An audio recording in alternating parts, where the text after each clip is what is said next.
fingers went over my belly. They left a wet streak of sex that dried slowly on my skin in the early morning humidity.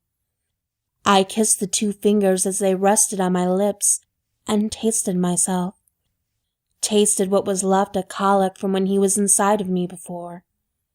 Something deep, deep inside me trembled as his fingers tickled back down my body, and he pulled me against his fur-covered chest with a thick, muscled forearm.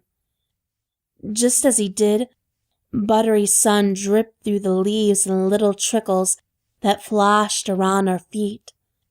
Looking down, I saw the huge beastman was moving his fingers against my body in a way that seemed almost nervous. Putting my hand and my cheek against his blazing hot chest, I inhaled deeply. The fresh, living scent of the woods, dirt, fallen leaves, dew, and grass filled my nose along with the hard, rough, wonderful smell from my beastman chief.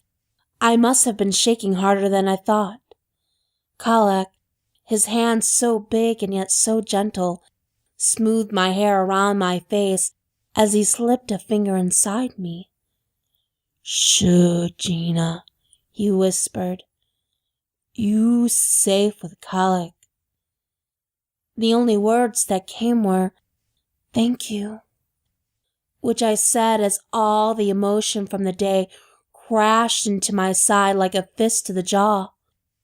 The grays flashed back through my mind alongside the constant self-nagging that gnawed at the back of my brain about Kalak himself. I came here 2 days ago with the intent of filming these creatures, of treating them like they were my own private zoo. Now here I am. Hell of a world, huh, Gina? As the fingers in my sex turned slow, wonderful circles, I felt my knees getting a bit weak and was thankful that he had such a strong grip. A soft moan escaped my lips. I opened my eyes to look up at him, to watch his face as he stretched me. The smile he wore was by turns raw and tender, virile and sensual. The hair on his neck brushed against my forehead, tickling just a little. His second finger slid deep. Tiny jolts of energy shot out from between my legs and up my back. Prickles rose all over my skin every time he turned those huge, rough, and oddly gentle fingers.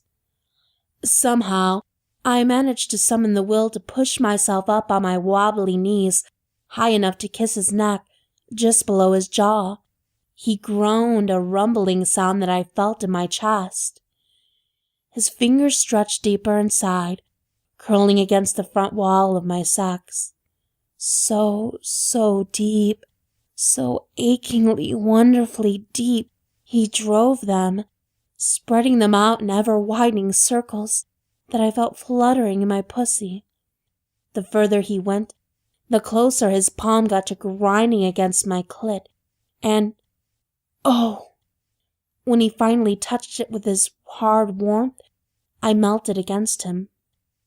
My body weakened, only supported by that thick, powerful arm behind my back. I collapsed against Kalak's chest, my soft little moans growing ever louder, noises that I did not know I could make. None of them particularly cute, but all of them very honest slipped out of me. If I were with anyone else, I would have been mortified, but with Kalak, my monstrous beastman, I had only a moment's embarrassment. He did not make fun of me, no laughing and no chortling. Instead, his smoldering brown eyes just bore hard, deep inside my soul, just like his fingers did between my legs.